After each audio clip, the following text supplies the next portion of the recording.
Ma passion des dernières années est sans aucun doute la fabrication de champs nourriciers. Aujourd'hui, j'ai avec moi Étienne Bergeron, Oui. technicien de la faune et aussi représentant division chasse de la Munerie Soucy. Salut Étienne! Salut Johnny, ça va? Oui, toi? Yes!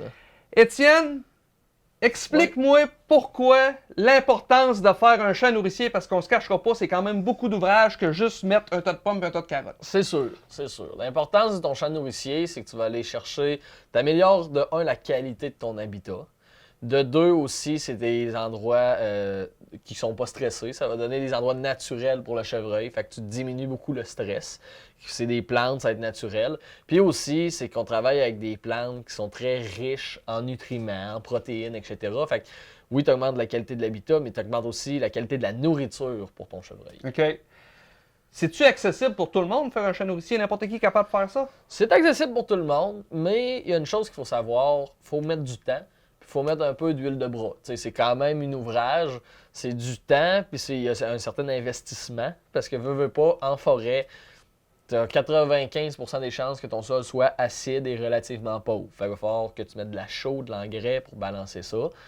Fait que c'est du temps pour tout faire ça, puis un certain investissement, mais règle générale, n'importe qui est capable. Je me souviens, quand j'ai fait mon premier champ, j'avais parlé avec un agriculteur, puis il m'avait dit, plus tu vas donner de l'amour à ton champ, meilleur rendement que tu vas avoir. Chaque fois que tu vois une roche, dis-toi que la graine, elle pourra pas pousser. C'est ça. Fait que tu as un plan de moins. Fait que moi, quand je fais mes champs, ben, c'est comme je focus sur les roches. Ouais, en plein ça. Ben, tu sais, c'est vrai, c'est totalement vrai. Puis c'est vrai pour un peu de tout. Tu sais, si tu vas juste un peu travailler ton sol, tu sèmes, puis tu ne retournes pas vraiment dans l'été, ben, tu sais, c'est sûr qu'il y a des mauvaises herbes. En travaillant ton sol, tu as réveillé des graines en dormance. C'est sûr qu'il y a des mauvaises herbes qui vont pousser au travers. Là, tu arrives à l'automne, les mauvaises herbes, ils sont déjà établis, veux pas. Donc, les mauvaises herbes ont pris le dessus, ils ont commencé à étouffer ton champ. Tu sais, c'est un peu le même principe. Il faut que tu mettes de l'amour. Ton champ va être vert, mais ça ne sera pas le résultat que tu voulais. C'est ça, tu sais, au lieu d'avoir peut-être un beau 85-10% de belles plantes que tu as semées, tu vas peut-être en avoir 60. Okay. Une autre question. Mon champ, je décide de le faire où? Je le localise où sur mon territoire de chasse pour qu'il soit productif pour les chevreuils? Ton champ, tu peux soit localiser, on va y aller si on veut en fonction facile puis un peu plus job de bras, parce que il faut être conscient que c'est pas tout le monde qui a une terre personnelle. Oui. Donc, soit tu peux te trouver des éclaircies. Des éclaircies en forêt. Ça peut être un vieux chemin, ça peut être tout simplement un éclaircie, un ancien champ. C'est des endroits qui c'est facile d'accès. Fait que si tu brises pas trop la terre du propriétaire. Donc, moi, j'aime bien utiliser ces techniques-là. Si c'est toi le propriétaire, tu peux te bûcher un rond, puis directement, là, tu peux vraiment plus positionner ton champ. Fait qu'autrement dit, le champ, c'est pas obligé d'être le champ carré. Ouais. Ça peut être juste une lisière, Oui. ça peut être juste des parcelles dans une partie de terrain. Tout à fait. Mais quand tu bûches ou de quoi de même, tu peux lui donner la forme que tu veux, l'emplacement. Fait qu'il y a ça à vérifier. Puis idéalement, tu sais, peut-être un peu le sol. Si vous voyez, il n'y a rien qui pousse naturellement vraiment, c'est sur le gros sable, ça ne sera pas magique avec les graines. Ou à l'inverse, s'il reste de l'eau, de l'humidité ou du rock en dessous, même principe un peu. Fait que, tu sais, il y a une certaine logique au point de vue de ton sol. Une fois l'emplacement trouvé, Oui. Je procède comment pour faire mon champ? Bon, on va prendre dans l'idée que c'est déjà tout bûché, on a déjà un trou.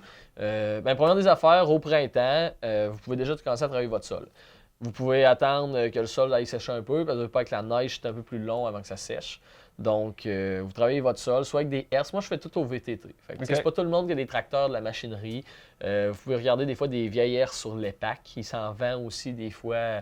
Il y avait ça des groundhogs, que ça se met après les boules. Je te coupe. Fait que dans le fond, on n'est pas obligé nécessairement de labourer le sol. Non. Plus, tu sais, labourer le sol, ça va bien sur une terre agricole. Tu peux aller profond, il n'y a pas de racines, pas de roches, ça a été défriché il y a des années. Versus en forêt, idéalement, moi, je conseille, vous avez juste besoin d'un pouce de sol de travailler pour que la graine puisse s'ancrer. Vous pouvez aller un petit peu plus profond, il n'y a pas de problème. Mais on travaille dans les racines, dans la roche. Fait qu'on ne peut pas aller trop profond. Puis comme j'ai dit tantôt, en forêt, il y a une banque de semences. La banque de semences, c'est de plantes, d'érables, de chênes, de pissenlits, de n'importe quoi, qui est dans le sol depuis des années, puis qui attendent juste de se faire shaker un changement de l'habitat pour se réveiller. Donc, si tu vas trop profond, plus tu vas profond, plus tu vas en réveiller. On essaye de ne pas en vouloir trop. Ben, tu te ramasses avec beaucoup de plantes indésirables. C'est ça, en plein ça. C'est ça. OK. Une fois que tu as travaillé ton sol avec la herse, de l'engrais, de la chaux, comment ça fonctionne? en fonction de ton test de sol. Oui. Là, là, comme je disais, on a fait ça à peu près au printemps. Fait qu'on va parler, on va dire mi-mai, fin mai. OK. Donc là, on a travaillé. Là, déjà là, en fonction du test de sol, on peut commencer à appliquer de la chaux. OK. Commencer à appliquer de la chaux. Puis vous pouvez faire vos semences en même temps. Si vous êtes quelqu'un qui a un petit peu moins de temps pour tout faire au printemps, vous chassez l'ours, vous faites des salines, vous pouvez chaux, semences, vous pouvez tout faire en même temps, il n'y a pas de problème. OK, on n'est pas obligé de semer tout de suite. Non. OK. Non. Puis dépendamment aussi des plantes qui vont se semer plus tard, il y a des plantes que vous pouvez semer dès le printemps, mais vous pouvez tout de suite commencer à travailler le sol. Quand je dis travailler le sol, ça va être avec la chaux pour augmenter votre pH. OK. Fait que c'est qu'en l'augmentant, ben, vos plantes vont avoir beaucoup plus de facilité à s'établir. OK. Vous pouvez semer tout de suite. Puis là, dépendamment encore de votre analyse de sol, moi j'attends toujours que les plantes aient commencé à pousser pour qu'ils profitent de l'engrais. Je retourne peut-être une semaine ou deux après, remettre un peu d'engrais pour là, les aider, leur donner un OK. petit boost. Fait que l'engrais, c'est de plus en plus important une fois que les plantes sont sorties du sol. C'est et ça. non avant. C'est ça. Puis tu sais, si vous avez, exemple, nous on vend nos sacs en 1 kg, 2,3 kg. Le 1 kg, c'est un quart d'arc. OK. Si vous auriez, mettons, la moitié de ça, un huitième d'arc, ne mettez pas le sac au complet. Parce que si vous mettez le sac au complet, ce qui va arriver, c'est que si vous avez des nutriments dans 1 mètre carré, mettons, pour 15 plantes, puis que vous en mettez 30, mais quand elles sont petites, les 30 vont pousser, puis ça va bien aller, puis là, waouh, ça a l'air beau, ça fait un tapis vert. Ça va être trop intense. Mais c'est ça, à un certain niveau, là, les 30 plantes pompent du jus dans le sol, mais il y a juste du jus pour 15. OK. Donc au final, ils vont toutes commencer à dépérir. Tu parles d'un quart d'arc, un huitième d'arc. C'est quoi l'idéal pour le chevreuil? Plus grand, plus petit, plusieurs champs? Moi, j'y vais beaucoup avec votre densité de chevreuil. OK. Tu sais, moi, par chez nous, un quart d'arc, ça satisfait quand même pour mon automne. Je travaille aussi avec plusieurs champs pour les obliger à se déplacer d'un à l'autre. Mais tu sais, j'ai des chums dans la zone 6 que les autres, ils font du 3 arcs puis ils se le font manger. Là. OK. Fait que tu sais, ça dépend de votre quantité de chevreuil, vraiment. Là. Un quart d'arc, on y va, mettons, avec une plante, mettons qu'on y va avec du brassica, que Ouais. tout le monde connaît. Ouais. Ça peut fournir combien de chevreuils? Ben, je vous dirais un quart d'arc là, à un 5-6 chevreuils réguliers. OK. Puis, tu sais, l'avantage sur le brassica, quand on parlait au début de qualité de nourriture, que ça les aide, ben, tu sais, le brassica, ils vont piocher dedans jusqu'en janvier, février. Fait que, tu sais, vous augmentez vraiment la qualité. Ils vont avoir de la nourriture pendant qu'il n'y a plus rien de vert dans le bois. Le brassica l'est encore. Ça les aide encore à passer l'hiver. Ils ont de la nourriture de qualité encore. On choisit nos plantes, choix personnel, plus pour le chevreuil, par rapport à nos dates de chasse. Moi, je choisis toujours les plantes, je conseille le monde de même. Choisissez vos plantes en fonction de vos périodes de chasse, de vos techniques de chasse. OK. Si vous êtes comme mon père, vous prenez une semaine en novembre, parce que vous voulez chasser le rut ou peu importe, le pré-rut, ben, tu sais, choisissez plus le brassica. OK. Parce que le brassica, c'est une plante, quand ça gèle, c'est encore vert, ça reste vert, comme je disais, janvier, février. Fait que ça devient extrêmement attractif. Donc, moi, je choisis. Si vous me dites j'ai une semaine en novembre, ça va être le brassica. OK. Si vous me dites je suis un gars qui fait pas mal toute la saison, tu sais, je fais de l'arc, mais là, je vais peut-être y aller plus avec notre mix vivace. OK. Parce que notre mix vivace, ça contient 2 variétés de trèfle, de la chicorée, de la luzerne. Puis ça va. Ils vont être dedans de mai jusqu'à fin octobre, début novembre. Quand il y a trop des fortes gelées, des fois, là, les plantes vont tirer un peu plus de l'arrière, mais c'est ce qui va couvrir votre plus grande période de chasse, dont septembre, octobre, OK. début novembre. Tu parles de brassica, tu parles de chicorée. Il y a des plantes annuelles. Oui. Il y a des plantes, des vivaces qu'on Oui. appelle, qui vont pousser pendant 2-3 ans. Oui. Ta plante annuelle, autrement dit, ta plante, tu la sèmes une année, puis l'année d'après, tu fais un changement, ou tu peux y aller encore avec la même plante? Dans le brassica est reconnu pour puiser quand même beaucoup de nutriments dans le sol. OK. Vous pouvez l'étirer à 2 ans. Ben, ça dépend toujours de votre sol. T'sais, si votre sol en arrache de base, allez pas en mettre 2 ans de suite. OK. Si votre sol est quand même de qualité, vous pouvez en mettre 2 ans. Puis même, j'ai des chums qui ont étiré ça 3 ans. Troisième année, ça commençait à vouloir boiter un Mais peu. quand on parle de 2-3 ans, c'est on sème. Ouais, on sème à OK. chaque année OK. dans les plantes annuelles. Annuelles, moi, je donne l'exemple d'un plant de tomate. Vous le coupez, ça meurt. C'est bon. Fait que ça, quand on parlait tantôt aussi un petit peu de date de semence, les plantes annuelles comme le brassica, on va semer ça plus tard en saison. OK. Donc, on va pouvoir semer ça mi-juillet à début août, même mi-août. OK. La raison, c'est que si on sème au printemps, la plante va grandir. Puis, tu sais, le brassica peut faire vraiment des cotons, là, vraiment très gros cotons, beaucoup plus raides à mâcher, beaucoup plus coriaces. Moins attrayant pour le chevreuil dans la C'est période ça, de en plein chasse. ça, moins appétant. Fait que si on les sème on va dire fin juillet, dans les semaines de la construction, mais votre plante a moins de période de croissance. Donc, vu qu'elle a moins de période de croissance, elle est plus petite, elle va atteindre peut-être un 24 pouces, beaucoup plus tendre, beaucoup plus juteuse, beaucoup plus riche. Donc là, whoop, on vient de mettre un attrait encore plus. OK. Si on parle des plantes vivaces, les plantes vivaces peuvent être dans votre champ 3, 4, 5 ans même.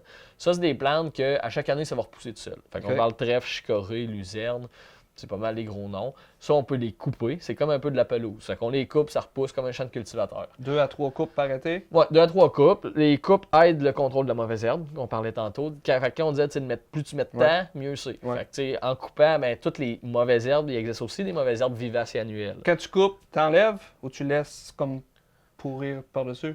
Dépendamment de la longueur, si c'est vraiment trop long, vous l'avez oublié, c'est rendu ça à 2-3 pieds de haut, moi, idéalement, je ramasse pour que le soleil retombe Pour au pas les sol, toucher, c'est ça. OK. Versus si on laisse coucher.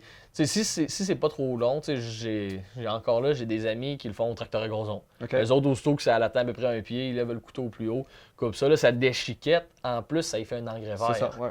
Tu viens faire un engrais vert parce que là, ça va se décomposer dans le sol, faire des nutriments. Fait que, idéalement, c'est ça, plus tu mets de temps, ça va toujours mieux aller. OK. Parlant d'engrais, Oui. on choisit notre engrais de quelle façon? Parce qu'il y a plusieurs numéros là-dessus. Oui.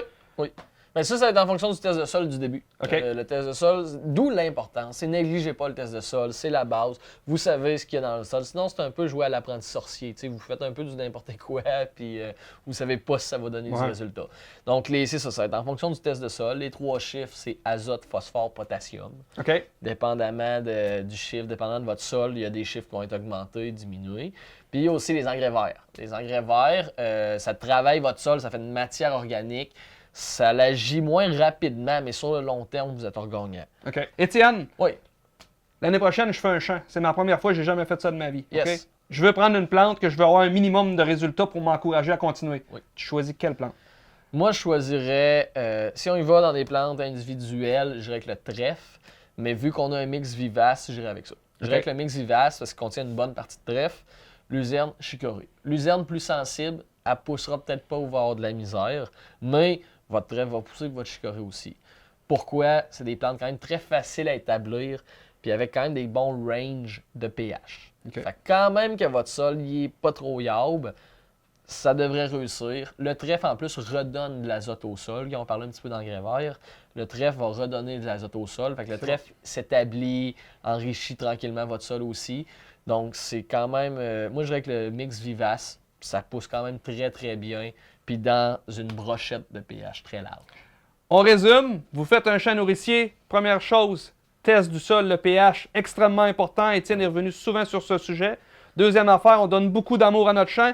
Plus que vous allez travailler, plus que vous allez entretenir votre champ, meilleur résultat que vous allez avoir. Troisième point, la plante est choisie en considération de vos dates de chasse. C'est vraiment ça le but. Comme Étienne vient de parler, peut-être le mix vivace pour commencer, débuter, pour se donner un minimum de résultats, mais sinon, choisissez votre semence en fonction de vos dates de chasse. Hey Étienne, c'était extrêmement intéressant. Ça me fait plaisir. Vous avez des questions, vous pouvez passer par moi, vous pouvez passer directement à Étienne aussi. Il est bien accessible, Facebook, directement à Meunerie page de Souci. la Meunerie Souci, division chasse, parce qu'on a 2 pages. Oui. On a agricole et chasse. Fait que si vous avez des questions encore plus touchées sur le champ nourricier, c'est votre heure.